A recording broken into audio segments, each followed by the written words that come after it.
30 दिन में 20 मुनहरिफ अरकान कौमी असम्बली के नाअहली रेफरेंस पर फैसला करेंगे, ऐसा कहना है चीफ इलेक्शन कमिश्नर का।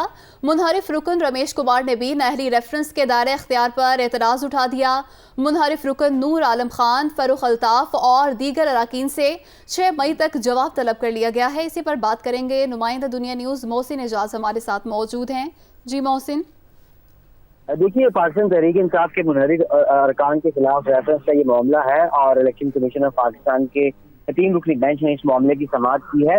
और आज होने वाली समाअत के मौके पर इलेक्शन कमीशन के जो दायरा इख्तियार है उस पर जो ये MNAs हैं, इनकी जानिब से एतराज़ात सामने आए। सबसे पहले नूर आलम खान के वकील सामने आए और उन्होंने ये कहा कि आर्टिकल 63A1 का हवाला देखिए कि हमें जो बेंच है इस पर एतराज़ है, इलेक्शन कमीशन इस वक्त मुकम्मल नहीं है, इसलिए रेफरेंस नहीं सुन सकता।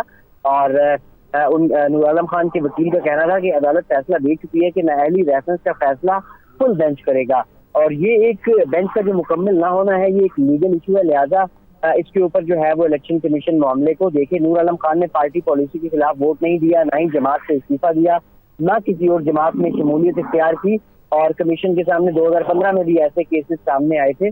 और अब इलेक्शन कमीशन ऑफ पाकिस्तान की जानिब से उनकी इस इस्तदा पर दायरा इख्तियार पर फैसला महफूज कर लिया गया है। और इसके साथ साथ जो पाकिस्तान तहरीक इंसाफ के वकील फैसल चौधरी की जानिब से ये कहा गया कि इलेक्शन कमीशन का मुकम्मल ना होना ये पार्लियामेंट की जिम्मेदारी है और इलेक्शन कमीशन में के मुकम्मल ना होने में उन्होंने बेंच को मुखातिब करते हुए कहा कि आपका कोई कसूर नहीं है। इलेक्शन कमीशन को हर हाल में नाअहली रेफरेंस पर 30 दिन के अंदर फैसला करना है। नूर आलम खान के वकील ने एक बार फिर इस्तदा की कि ये जो मामला है इसे फुल बेंच ही सुन सकता है। इस पर इलेक्शन कमीशन ने ये फैसला महफूज कर लिया दायरा इख्तियार पर। अहम रिमार्क सामने आए चीफ इलेक्शन कमिश्नर की जानिब से, उन्होंने कहा कि हम 30 दिन में 20 मुनहरिफ अरकान कौमी असम्बली के नाअहली रेफरेंस पर फैसला करेंगे। रमेश कुमार जो एक और मुनहरिफ रुकन है उनकी जानिब से भी दायरा इख्तियार पर एतराज उठाया गया और ये कहा गया कि ये जो पूरा मामला है इसके ऊपर जो है वो मुझे एतराज है। मैंने पार्टी के शोकॉज नोटिस का भी जवाब दिया है। दिलचस्प सूरत हाल उससे पैदा हुई जब हिंदू बिरादरी के नुमाइंदा रमेश कुमार के मुकाबले में एक और इसकी बिरादरी का नुमाइंदा इलेक्शन कमीशन के सामने पेश हुआ और ये कहा कि मैं रमेश कुमार के मुखालिफ हिंदू बिरादरी का नुक्ता नजर पेश करूंगा।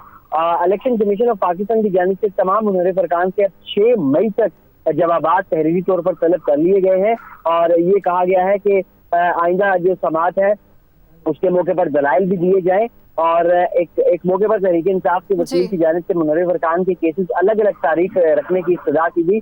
तमाम इलेक्शन कमीशन की जानिब से ये कहा गया कि ये एक जैसे केसेस हैं, इनको अलग अलग नहीं कर सकते। अब इस केस की जो समाअत है वो ईद के बाद 6 मई को होगी। जी, केस की समाअत 6 मई को होगी। मोहसिन, बहुत शुक्रिया आपका।